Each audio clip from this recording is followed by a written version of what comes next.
Hello guys, welcome to another video dedicated to help you break out of any toxic patterns or behaviors in your personal or relationship life. In this video, we're going to be diving into attachment styles, but specifically the fearful avoidant attachment style. Now, before I dive into this video, I do want to add a reminder that our attachment style does come from our childhood. So what we saw, what we heard, and what we experienced growing up from ages 0 to 8, as well as any traumatic experience later in life. So please do not blame, shame, or guilt yourself for any patterns or behaviors that might be discussed in the rest of this video.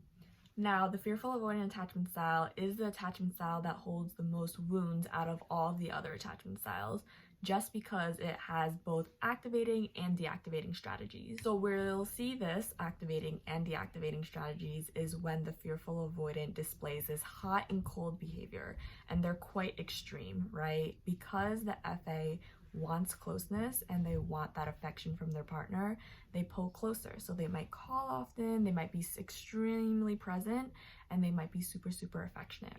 But then they shut down and they deactivate and withdraw because they can't fully trust their partners as well, just from fears, wounds, and distrust that they hold. And this distrust most likely stems from growing up in an unstable or unpredictable environment where there can either be parents that were in and out all the time, they were toxic, they did drugs, they had mental health issues as well, etc. And it can also stem from actually being in toxic relationships itself, where there's this unstable back and forth behavior. I do want to note that we all have a percentage of each of the other attachment styles, so we can also be a little bit secure, anxious, dismissive, whatever it is, right?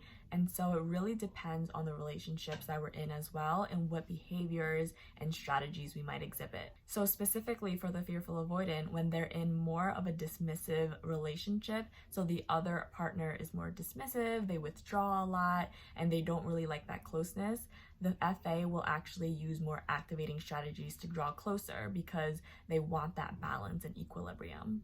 So this works the other way around too, right? So if the FA is more with an anxious, preoccupied attachment style, they will exhibit more deactivating strategies where they withdraw and push away because they want that autonomy and space. Now, because FAs can be pretty extreme with the hot and the cold, so they're in one day and then the next day they might push away, this can create sort of an addiction because it's intermittently reinforcing this wanting love and then pushing away. So oftentimes you might hear other people with FA partners that they feel addicted to them. And this is coming from a place of other people not knowing whether an FA is going to be close one day or withdrawing another day. And this isn't to say that it is your fault if you are an FA, but it is just important to be cognizant of the impact you might have in your behavior. Not only does the FA exhibit both activating and deactivating strategies that can be extreme, but they also feel extreme and intense emotions that are like a roller coaster to themselves. Oftentimes, FAs are extremely hypervigilant as well, so they really catch on and notice any change of body language, tone of voice, behaviors, actions, whatever it is, and they oftentimes also place assumptions and meanings behind it as well, and this actually can cause more pain or suffering. So if you are an FA, you really want to be careful with what meaning you're giving behind other people's behaviors or actions. Now, FAs are also extremely present listeners, and oftentimes if you hang out with them, you may even see that they're extremely present in the moment. FAs can also be very codependent and caring, and they might even feel responsible for your emotions and feelings, so they always want to help other people or you. Because FAs grew up in an unpredictable environment, they felt this lack of control growing up, right? And you may see them try to regain this sense of control by exhibiting controlling behaviors. And this can be, in their lives, whether it's they're very invested in their career, learning, or they're very invested in controlling their sleep routine, their morning routine, their diet, or they can even exhibit controlling behavior towards other people. And it doesn't necessarily have to be in a manipulative way, but it can be trying to fix other people's emotions or control how other people feel. Now, in relationships, you may see FAs fall extremely hard in the beginning. So there's a lot of infatuation and limerence and a lot of obsession, right? But then after, when there gets to be more commitment, you may see FAs start to withdraw because of that fear of a commitment. Now, because FAs fear commitment or they don't fully trust their partners, they can often show other strategies in defense to try to protect their fears, right? And this can be threatening to leave the relationship, testing their partner to see if they're jealous or see if they care anymore, or even fantasizing a lot about the what ifs or how the future could look like. And I just wanted to add in this reminder that a lot of these behaviors and patterns that I just discussed is coming from a place of innocence and wanting to protect your fears, wounds, or any other hurt that you're dealing with inside relationships, right? And so it definitely doesn't justify these behaviors, but understanding them can be so important in being able to heal and thrive and move away from these patterns.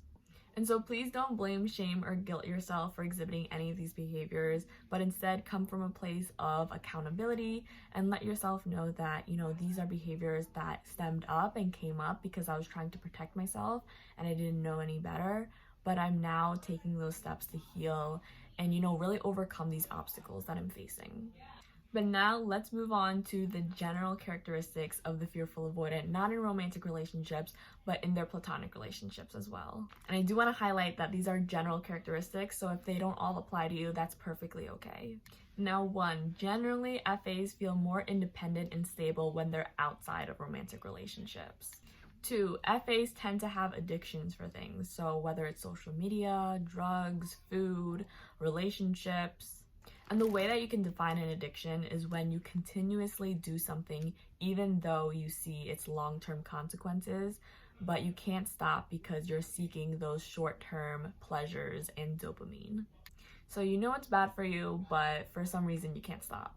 3, FAs are usually very, very on top of their career and they prioritize their work.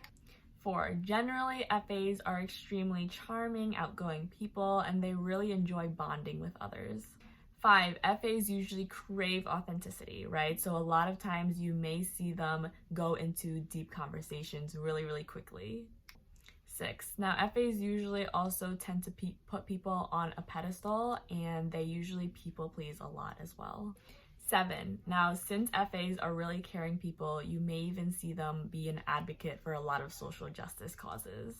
8, you may see them give till exhaustion, and then because they gave so much to other people, they pull away and they withdraw to recollect their resources and self-soothe. 9, they have extreme high expectations for themselves, and a lot of times they may feel guilty for not accomplishing or doing these expectations that they set. And 10, you may see FAs also have grudges towards other people just because they aren't comfortable with confrontation and they lack boundaries. So a lot of times that resentment builds up and they just have those grudges. Now that's it for the FA attachment style common behaviors and patterns. And I do want to highlight again that these are very, very generalized. But if any of these resonated with you, please share. Would love to know and just connect with other people and start to heal and grow together. As always, you got this.